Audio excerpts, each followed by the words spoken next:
नमस्कार। बहुत स्वागत है आप सभी दर्शकों का मकर राशि के लिए जून 2025 राशिफल के इस वीडियो में। आज के इस वीडियो में हम बात करेंगे जून 2025 मकर राशि के जातकों के लिए किन खुशियों की सौगात लेकर आ रहा है।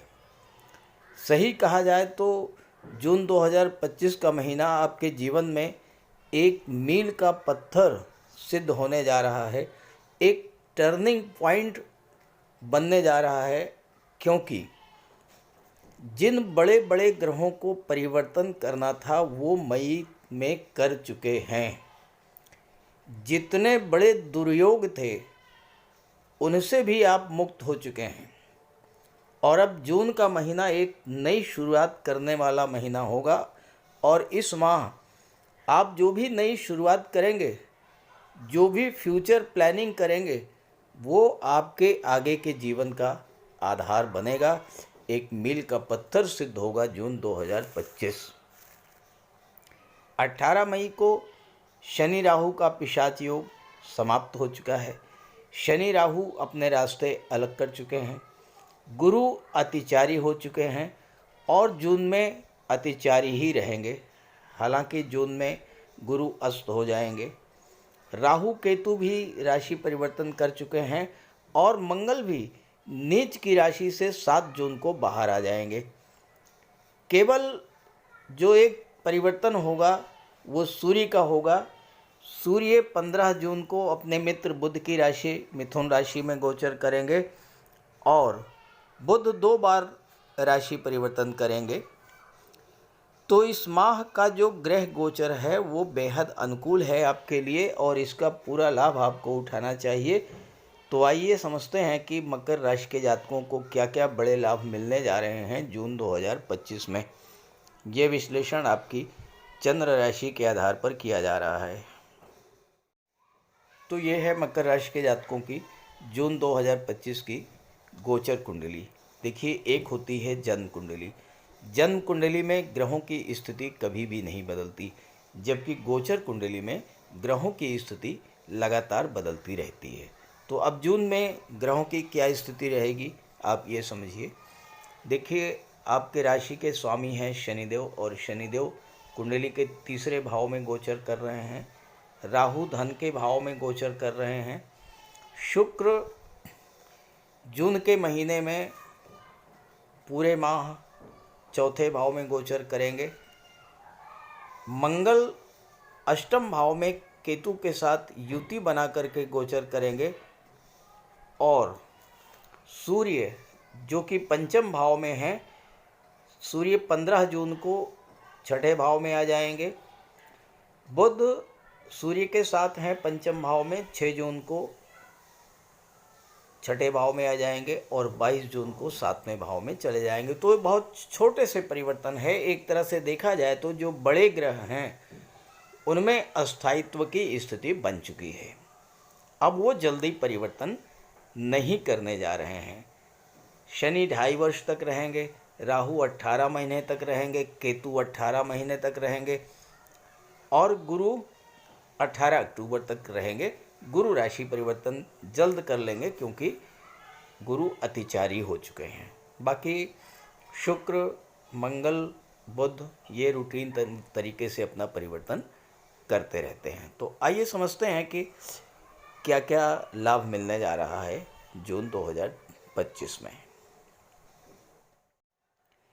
देखिए, जैसे मैंने कहा कि जून का महीना आपके लिए एक मील का पत्थर सिद्ध होगा।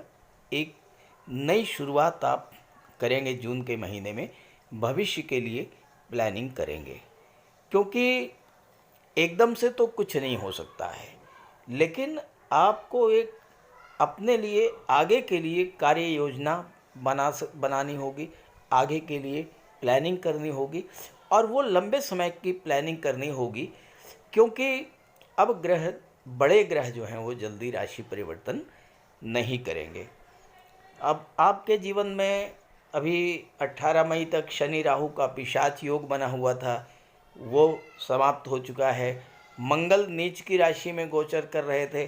7 जून को मंगल नीच की राशि से बाहर आएंगे और अपने मित्र सूर्य की राशि में गोचर करेंगे, तो यहाँ मंगल भी आपके लिए सहायक सिद्ध होंगे। और गुरु 18 अक्टूबर तक रहेंगे। शुक्र आपकी कुंडली में चौथे भाव में हैं और ये जून के महीने में चौथे भाव में ही रहेंगे। तो एक तरह से देखा जाए तो अभी तक चूँकि ग्रह लगातार राशि परिवर्तन कर रहे थे, बड़े ग्रह, तो आपके जीवन में लगातार अप डाउन बना हुआ था। अब जो अप डाउन बना हुआ था वो समाप्त होगा और जीवन में एक स्थिरता आएगी।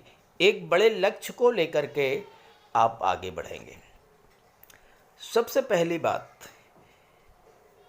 जो सबसे महत्वपूर्ण गोचर है आपके लिए जून के महीने में, वो है आपके राशि के स्वामी शनिदेव का, राहु का और शुक्र का। और यही वो 3 ग्रह हैं जो आपके लिए आने वाले भविष्य की रूपरेखा लेकर के चलेंगे। क्योंकि गुरु आपके लिए कारक नहीं है, सूर्य आपके लिए कारक नहीं है, मंगल आपके लिए कारक नहीं है, तो इनको तो उपायों के द्वारा आपको शांत रख करके ही चलना होगा। लाभ जो मिलना है वो आपको राहु, शनि और शुक्र से मिलना है। और बुध भी आपके लिए कारक हैं, लेकिन बुध बहुत तेज़ी के साथ राशि परिवर्तन करते रहते हैं, तो इनके फल में उतना अस्थायित्व नहीं रहता है। अब सबसे पहले शुक्र की बात करें। शुक्र आपकी कुंडली के चौथे भाव में है, उस भाव में है जो शुक्र को सबसे ज़्यादा प्रिय है। क्योंकि चौथा भाव है सुखों का भाव और शुक्र सुख सुविधाओं के कारक हैं, प्रेम के ग्रह हैं, ऐश्वर्य के कारक हैं। शुक्र दाम्पत्य सुखों के, विवाह के कारक हैं। और जब शुक्र जैसा ग्रह चौथे भाव में गोचर करेगा तो ये आप समझ लीजिए कि जून का महीना आपके जीवन में खुशियों की नई नई सौगात लेकर के आ रहा था। देखिए, मकर राशि के जातक अभी तक तो 7.5 झेल रहे थे, अब 7.5 से आप किसी तरह से मुक्त हो पाए हैं। जैसे ही 7.5 से मुक्त हुए तो उससे भी बड़ा दुर्योग, शनि राहु का दुर्योग आपके पीछे पड़ गया। अब आप उससे भी मुक्त हो चुके हैं। अब शुक्र का लाभ आपको पूरी तरह से मिलेगा, क्योंकि शुक्र आपके लिए बहुत अच्छे भी हैं और बहुत अच्छे भाव में गोचर कर रहे हैं। तो लग्जरी लाइफ देंगे आपको। अब इस समय कहीं घूमने के लिए भी जा सकते हैं, क्योंकि शुक्र 5वें भाव के स्वामी हैं, तो मनोरंजन के लिए आप कहीं किसी पिकनिक स्पॉट पर भी जा सकते हैं, टूर एंड ट्रेवल पर जा सकते हैं। चूँकि शनि 3रे भाव में हैं तो यात्राएं भी आप कर सकते हैं, और ये यात्राएं आपके लिए सुखद होंगी, क्योंकि शुक्र सुख के भाव में बैठे हुए हैं। शुक्र दशम के स्वामी होकर के चौथे में गोचर कर रहे हैं और दशम पर अपनी ही राशि पर दृष्टि डालेंगे। जब कोई ग्रह अपनी ही राशि पर दृष्टि डालता है तो वो बहुत अच्छे रिजल्ट्स देता है। अब शुक्र जो हैं जब दशम भाव पर दृष्टि डालेंगे तो आपके कार्यस्थल पर जो तनाव की स्थितियां बनी हुई थी वो स्थितियां अब इस समय समाप्त होंगी। आपके रिलेशंस आपके बॉस के साथ अच्छे होंगे, आपके सहकर्मियों के साथ अच्छे होंगे, नए नए प्रोजेक्ट्स आपको मिलेंगे और आप बड़े आसानी के साथ उन प्रोजेक्ट को पूरा भी करेंगे। क्योंकि दशम भाव का संबंध अगर किसी शुभ और सौम्य ग्रह से बनता है तो आपके कार्य बहुत आसानी से पूरे होते हैं, और 10वें भाव का संबंध अगर किसी पाप ग्रह से बन जाता है तो कार्यों को पूरा करने में बहुत दिक्कत आती है। या आप अपनी जन्म कुंडली में चेक कर सकते हैं, अगर दशम भाव में कोई पाप ग्रह गोचर कर रहा है या किसी पाप ग्रह का संबंध दशम भाव से है तो आपको लगातार जीवन में संघर्ष ही संघर्ष करना पड़ा होगा। लेकिन शुक्र जैसे ग्रह की दृष्टि है, गुरु जैसे ग्रह की दृष्टि पड़ जाए या बुध जैसे ग्रह की दृष्टि पड़े अगर, तो फिर कहना ही किया, हर कार्य बड़ी आसानी के साथ आपके पूरे होंगे, सफलता मिलेगी, धन का लाभ मिलेगा, और आपके लिए मंगल भले ही योग कारक नहीं है, लेकिन मंगल जब सूर्य की राशि में, मित्र की राशि में आएंगे तो लाभ के स्वामी होकर के जब 8वें भाव में गोचर करेंगे तो आकस्मिक धन लाभ कराएंगे आपको मंगल। और चूंकि मंगल चौथे भाव के भी स्वामी हैं, आकस्मिक धन लाभ भी करा सकते हैं। अचानक से कोई भूमि प्रॉपर्टी का लाभ भी आपको मंगल दिला सकते हैं। हालांकि मंगल 8वें भाव में है तो स्वास्थ्य का आपको विशेष ध्यान रखना पड़ेगा। और चूंकि मंगल केतु के साथ हैं, इसलिए चोट चपेट एक्सीडेंट की घटनाओं को लेकर के भी आपको बेहद सावधान रहना पड़ेगा। लेकिन आर्थिक दृष्टि से, संपत्ति की दृष्टि से, प्रॉपर्टी की दृष्टि से मंगल का गोचर आपके लिए अनुकूल है। मंगल की दृष्टि धन भाव पर, दूसरे भाव पर पड़ेगी तो आपको पैतृक संपत्ति का लाभ इस समय मिल सकता है, क्योंकि मंगल मित्र की राशि में है और दूसरा भाव पैतृक संपत्ति का है। अचानक धन लाभ हो सकता है, पैतृक संपत्ति का आपको लाभ मिल सकता है। और इस तरह के लाभ आपको मंगल और शुक्र देने जा रहे हैं, क्योंकि शुक्र मंगल की राशि में गोचर कर रहे हैं।